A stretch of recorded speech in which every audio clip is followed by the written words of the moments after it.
بسم اللہ الرحمن الرحیم۔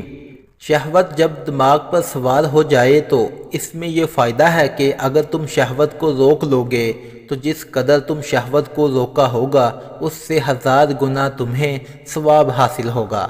ہمیشہ شہوت کی مخالفت کرتے رہو۔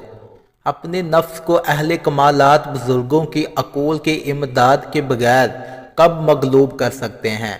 نفس کے مغلوب کرنے کی بہترین تدبیر مرشد کامل کی صحبت ہے۔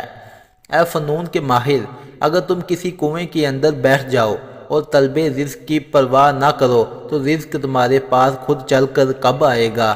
جو شخص صبر کا طالب ہو، رزق اس کے سامنے خود بخود آتا ہے۔ تکلیف اور کوشش تیری بے صبری سے ہے۔